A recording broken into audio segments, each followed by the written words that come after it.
오늘도 은혜로 새벽을 깨우며 주님 앞에 나오신 우리 모든 성도분들을 환영하며 축복합니다. 사랑과 은혜로 오신 하나님 아버지, 오늘도 이 아침 우리가 하나님께 기도하는 자리로 우리를 인도하여 주시니 참으로 감사합니다. 하나님, 오늘도 시간 주님을 만나며 주의 뜻을 구할 때에 오늘 우리 향한 하나님의 뜻과 은혜를 기억하는 시간 될 수 있도록 인도하여 주시옵소서. 하나님, 우리의 마음 가운데에 이 시간 하나님의 은혜의 뜻을 구할 때에 세상 헛된 욕망들 모두 다 사라지기 소망합니다. 주님, 오직 주의 나라와 주의 의를 먼저 구할 때에 주의 뜻을 알아가는 믿음의 백성 되게 하여 주시옵소서. 주님, 그리하여서 우리 삶에 하나님의 은혜와 사명을 늘 감당하며 믿음의 사람으로 하루하루 날마다 빚어가는 주의 백성들 되게 하여 주시옵소서. 주님 사랑하는 대한교회 위해서 기도하기 소망합니다. 주의 은혜와 사명을 따라 하나님께서 이 자리 가운데 세우셨고 이 땅 가운데 하나님의 소명을 잘 감당하게 하여 주시니 참으로 감사합니다. 하나님, 주의 복음을 전하는 교회, 날마다 영혼을 살리며 구원하는 교회 될 수 있도록 은혜 베풀어 주시옵소서. 하나님, 우리 모든 주의 자녀들 날마다 제자로서 성장하며 주의 말씀 따라 이 땅 가운데 살아갈 수 있도록 인도하여 주시옵소서. 특별히 3월 30일 날 새생명 전도 축제를 가지고 하나님의 복음을 전하는 사명을 감당하기 소망합니다. 복음을 전할 때마다 하나님의 믿음으로 이 소명을 잘 감당하는 저희 될 수 있도록 도와주시고 더욱더 많은 영혼들을 하나님의 구원의 자리로 돌아오게 하는 귀한 사명 저희 모든 교회에 감당할 수 있도록 도와주시옵소서. 주님, 교회가 협력함으로 모든 선교사님들 위해서 기도하며 오늘도 기도와 물질로 선교사님을 후원하는 우리 교회 될 수 있도록 은혜 베풀어 주시옵소서. 주님, 교회 안에 특별히 어려움 당한 성도들 위로하여 주시기를 소망합니다. 하나님, 유가족을 위로하고 또 주님께서 주신 은혜로 가운데에 이 모든 이별을 뛰어넘는 천국 소망을 바라보게 하여 주시옵소서. 암과 질병과 여러 가지 병마로 인해서 하나님의 치유와 회복을 기다리는 성도 있습니다. 주님, 함께 하여 주셔서 이 모든 치유의 역사 가운데에 주님 은혜 베풀어 주시옵소서. 병마가 어서 빨리 회복될 수 있도록 도와주시고 주님, 그러므로 말미암아 은혜와 예배의 자리를 다시 회복할 수 있도록 인도하여 주시옵소서. 또 여러 가지 경제적인 문제로 힘들어하며 어려워하는 주의 자녀들이 있사오니 하나님, 한량없는 하늘의 복과 땅의 복을 허락하여 주시옵소서. 또 관계의 문제로 인해서 힘들어하는 자녀들, 이 관계의 문제가 회복될 수 있도록 도와주시고 자녀의 문제로 인해서 힘들어하는 자녀들, 모든 성도들, 하나님, 모든 자녀의 문제들 주님 앞에 다 맡겨드리고 나아갈 때에 놀라운 하나님의 역사가 우리 모든 가정 위에 세워질 수 있도록 인도하여 주시옵소서. 우리 다음 세대들 오늘도 믿음으로 가지고 주님 앞에 나아가고 있사오니 하나님 함께하여 주시고 오늘도 이 모든 삶 속에서 하나님의 자녀로서 넉넉히 살아갈 수 있는 은혜 허락하여 주시옵소서. 이 시간 하나님의 말씀 듣습니다.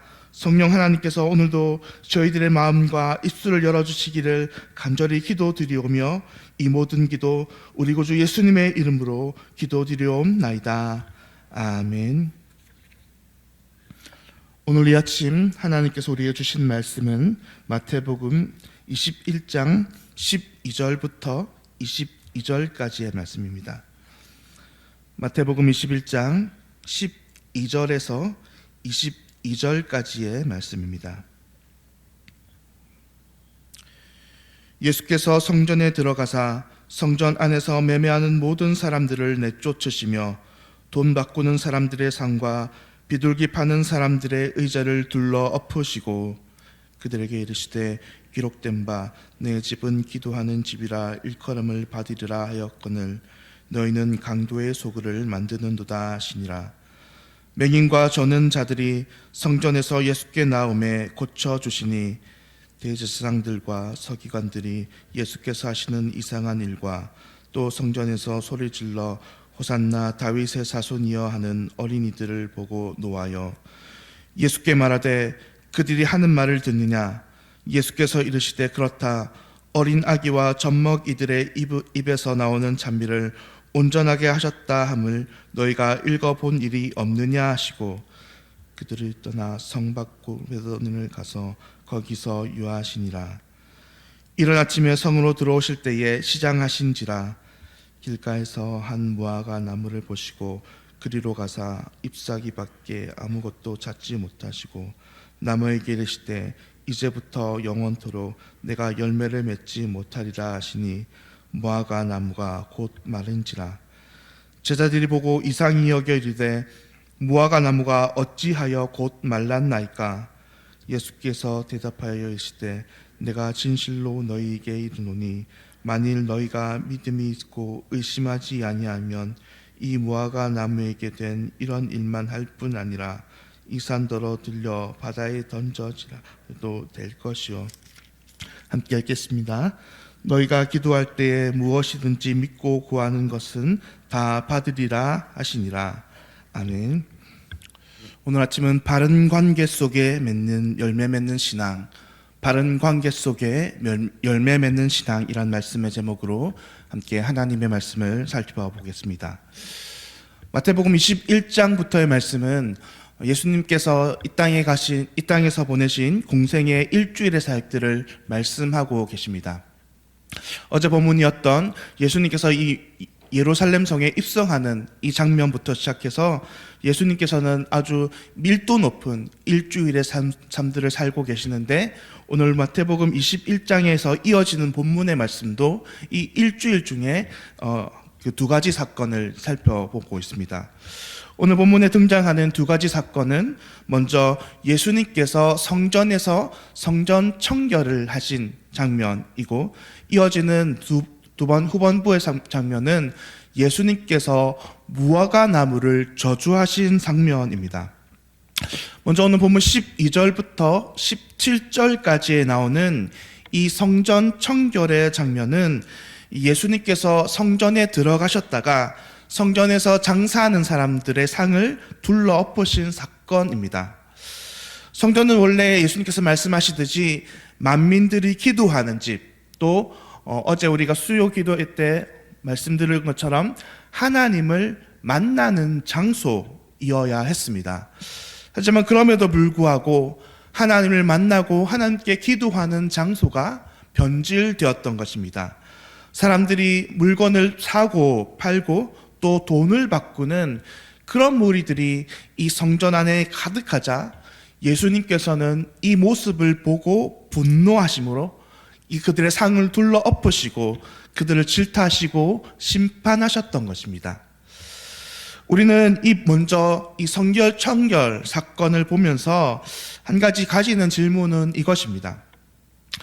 많은 유대인들이 늘 그렇듯이 그들은 1년에 적어도 2번 성전을 방문하는 자들이었습니다. 어디에 살고 있든지 이스라엘 어느 지방에 살고 있든지 그들은 적어도 아무리 바쁜 일이 있어도 1년에 2번은 성전에 방문하여서 절기를 지키고 또 하나님을 만나고 예배하는 그런 사람들이었는데, 과연 예수님께서는 공생의 기간을 차치해 두고라도 이 공생의 3년 기간 동안 이 성전을 단 한 번도 방문한 적이 없느냐 하는 것입니다. 예수님께서 성전을 방문한 적이 한 번이라도 있었으면은 예수님께서 여전히 이 성전 안에서 매매하는 자들과 이 돈을 바꾸는 자들을 보셨을 것인데, 왜 지금 예수님께서는 예수님의 공생의 이 마지막이라고 하는 이 부분에 와서 그제서야 이것을 다시 문제 삼으시고 또 성전을 청결하게 하시느냐 하는 것입니다. 예수님이 지금 3년 중에, 공생의 3년 중에 이 성전 방문이 처음이셨을까요? 그렇지 않을 것입니다. 우리가 잘 아는 것처럼 예수님께서는 매 절기마다 이 성전을 방문하셨을 것입니다. 그리고 우리가 잘 아는 것처럼 예수님의 성전 청결 사건도 이번이 처음이 아니라 2번째라는 것입니다. 예수님께서 공생애를 시작하고 얼마 지나지 않아서 예수님께서는 이 한 번 성전 청결을 이루셨고, 지금 가장 마지막인 이 마태복음 21장에서 예수님께서는 한 번 더 성전 청결을 이루고 계시는 것입니다. 그러면 왜 예수님께서는 이 중간에 그들 성전에서 물건을 사고 파는 자들도 보았을 것이고 또 돈을 환전하는 자들도 보았을 것인데 왜 마지막에 가서 예수님께서는 다시 이렇게 성전에서 매매하는 자들을 심판하시고 그 대상을 둘러 엎으셨던 것일까요? 그것은 예수님의 말씀을 듣지 않고 그들의 삶 속에서 예수님의 말씀이 열매 맺지 않는 것을 심판하시는 것입니다. 예수님의 말씀을 따라서 그들은 이제 성전에서 하나님을 만나는 곳으로 만들어야 했습니다. 하지만 그들은 그럼에도 불구하고 예수님의 말씀이 있었음에도 불구하고 지적이 있었음에도 불구하고 여전히 그들은 성전에서 장사하며 그곳을 하나님을 만나는 장소가 아니라 매매하고 사고 파는 장소로 만들었던 것입니다. 그러함으로 말미암아 이제 열매 맺지 않는 그들의 신앙을 보시고 예수님의 말씀에 도저히 믿음으로 반응하지 않는 그들을 보시고 예수님의 사역 가장 마지막 부분에 다시 그들을 심판하신 모습이 오늘 성전 청결의 모습입니다. 이어지는 사건인 이 무화과 나무 저주의 사건도 역시나 마찬가지로 동일하게 일어납니다. 예수님께서는 이제 예루살렘으로 오실 때에 길가에 핀 무화과 나무를 보십니다. 그리고 그 무화과 나무가 잎은 무성하지만 하나도 열매 맺지 않는 것을 보시고 그 무화과 나무를 저주하십니다. 그리고 성에 들어갔다가 나오실 때 예수님께서는 그 무화과 나무를 다시 한번 보시고 그 무화과 나무가 완전히 말라버렸음을 보시고 제자들이 묻는 것입니다. 예수님, 왜 이렇게 무화과 나무가 말랐습니까? 그러자 예수님께서 대답하시기를 그가 열매 맺지 못하기 때문이다 라고 말씀하십니다.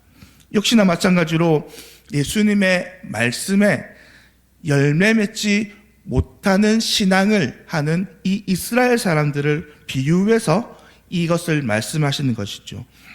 잘 알다시피 당시는 6월절이었습니다. 6월절 시기상, 이 계절상 아직 무화과 나무가 열매 맺을 시기가 되지 않았습니다. 하지만 열매 맺는 시기가 아니었음에도 불구하고 예수님께서 무화과 나무를 저주하신 것은 도무지 예수님의 말씀에도 믿음으로 반응하지 않고 공생의 3년 기간 동안 예수님께서 많은 이적과 기사를 보여주셨음에도 불구하고 여전히 열매 맺지 못한 이스라엘 백성들을 향한 그런 심판으로서 이 무화과 나무의 말씀을 하시면서 그들이 열매 맺지 못함을 무화과 나무에 비유하여서 저주하고 심판하신 것입니다. 오늘 이 두 본문, 예수님께서 성전 청결과 또 무화과 나무 저주의 사건은 그러므로 사실 같은 교훈을 내포하는 말씀입니다. 도무지 예수님이 오셔서 심판하셨음에도 불구하고 계속해서 예수님께서는 천국 복음을 말씀하시고 믿음으로 그들을 권면하셨음에도 불구하고 예수님을 받아들이지 못하고 믿음으로 그들은 반응하지 못해서 열매 맺지 못하는 사람들을 향해 예수님께서는 심판을 선포하시는 것입니다. 사랑하는 성도님들, 그렇다면 우리는 어떻게 올바른 신앙 또 열매 맺는 신앙을 가질 수 있을까요? 우리가 먼저 신앙의 올바른 열매를 맺으려면 하나님과 먼저 올바른 관계가 선행되어야 한다는 것입니다. 올바른 믿음과 올바른 관계 가운데에 신앙의 올바른 열매가 맺어질 수 있다는 것입니다. 만약 우리가 하나님과 올바른 관계를 맺지 않는다고 하면 이 모습은 마치 예수님의 질타를 받았던 이 성전 매매꾼들과 결코 다르지 않다는 것입니다. 그들은 성전에 나와서 하나님을 만나고 하나님을 예배하며 하나님께 기도하는 그런 바른 관계를 가져야 했음에도 불구하고 그런 하나님과 바른 관계를 맺지 않고 오직 자신들의 입속을 챙겼을 뿐입니다. 그러므로 그들은 그들의 삶 속에서 진정한 믿음의 열매, 진정한 신앙의 열매를 맺지 못하고 결국 예수님의 심판을 받을 수밖에 없었던 것입니다. 마찬가지로 우리가 하나님과의 관계 속에서 그것이 올바른 관계가 되지 못한다면 우리는 마치 성전에서 매매하는 자들과 별반 다를 바 없다는 것입니다. 여전히 하나님 앞에 나와서 기도하며 예배하며 하나님을 만나는 자리에 나왔지만 그 만남이 그저 피상적인 관계에 불과하다면 우리의 신앙은 결코 열매 맺지 못한다는 것입니다. 하나님께 나와서 예배드리며 주님을 만나서 기도하며 그 관계가 올바른 하나님과의 만남 속에서 더욱더 생명력 있게 피어나며 하나님의 말씀 속에서 우리들이 먼저 하나님과 관계가 올바르게 진행되어질 때에 우리의 삶은 비로소 하나님의 열매를 맺는 삶이 될 수 있다는 것입니다. 그러므로 이 열매를 맺음으로 우리는 하나님의 심판의 자리에 있지 않고 온전한 하나님의 믿음의 자리, 은혜의 자리로 나아갈 수 있을 것입니다. 우리의 삶의 진정으로 믿음과 삶의 열매를 위해서 우리는 먼저 하나님과 올바른 관계에 있어야 할 것입니다. 우리가 하나님과 올바른 관계에 있을 때야, 그때야 비로소 우리의 삶은 하나님의 은혜로 믿음의 열매를 맺으며 살아갈 수 있을 것입니다. 바라기는 오늘 하루도 우리가 온전히 하나님과의 온전한 관계 속에서 날마다 나아가며 무슨 일이든지 할 때에 우리들의 삶 속에서 온전한 믿음의 열매를 맺을 수 있을 것입니다. 바라기는 오늘도 우리 모든 삶의 자리에서 늘 하나님과 동행하심으로 말미암아 이 믿음의 열매를 맺고 하나님의 은혜 가운데 살아가시는 우리 모든 성도님들 되시기를 주님의 이름으로 간절히 축원합니다. 기도하겠습니다.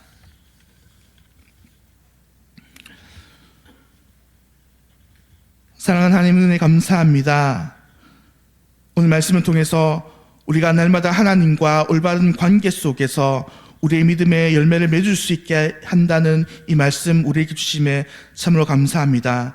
주님, 바라오기 오는 날마다 우리 삶들 자리 속에서 주님을 온전하게 우리의 삶에 모셔드림으로 말미암아 우리 삶 가운데 주의 믿음의 귀한 열매 맺고 살아갈 수 있는 주님의 백성들 될 수 있도록 은혜 베풀어 주시옵소서. 주님, 오늘도 우리가 살아가는 그 모든 삶의 자리에서 언제나 우리의 뜻과 우리의 마음대로 살아가는 것이 아니고 늘 주님을 모셔드림을 말미암아 귀한 삶의 열매를 맺어 주님 앞에 올려드리고 나아갈 수 있는 믿음의 귀한 백성들 될 수 있도록 인도하여 주시옵소서. 감사드리며 이 모든 말씀 우리 구주 예수님의 이름으로 기도드렸습니다. 아멘. 오늘은 부산의료원 원목실 그리고 함께 주기도문 하도록 하겠습니다. 하늘에 계신 우리 아버지여, 이름이 거룩히 여김을 받으시오며 나라가 임하시오며 뜻이 하늘에서 이루어진 것 같이 땅에서도 이루어지이다. 오늘 우리에게 일용할 양식을 주시옵고 우리가 우리에게 죄 지은 자를 사하여 준 것 같이 우리 죄를 사하여 주시옵고 우리를 시험에 들게 하지 마시옵고 다만 악에서 구하시옵소서. 나라와 권세와 영광이 아버지께 영원히 있사옵나이다. 아멘. 오늘은 부산의료 원목실 그리고 가나안 선교회 어린이 전도협회를 위해서 함께 기도하겠습니다. 먼저 부산의료 원목실을 위해서 부산의료 원목실이 많은 사람을 살리고 고치는 일에 잘 쓰임 받도록 무엇보다 영적인 구원과 회복을 위해서 잘 섬길 수 있도록 가나안 선교회는 캄보디아 지역 선교가 주님의 뜻 안에서 잘 이루어질 수 있도록 캄보디아 지역에 세워진 교회와 학교, 고아원 등에서 복음의 사역이 일어나도록 어린이 전도협회를 위해서 기도하실 때 온 세계의 어린이들이 예수님을 만나고 복음으로 생명을 얻을 수 있도록 다음 세대를 위해서 헌신하는 많은 사역자들이 세워지도록 부산 의료 원목실을 위해서 기도하실 때 많은 사람을 고치고 영적인 구원과 회복을 힘쓸 수 있도록 가나안 선교를 위해서 기도할 때에 캄보디아 지역 선교가 잘 이루어지고 교회와 학교와 고아원 등 복음의 사역이 잘 일어나도록 어린이 전도협회를 위해서 기도하실 때 온 세계 어린이들이 예수님을 만나고 생명의 복음을 얻고 많은 사역자가 세워질 수 있도록 기도해 주시기를 바랍니다. 오늘도 주 안에서 늘 승리하시며 하나님께 나아가는 시간 갖도록 하겠습니다. 기도하겠습니다.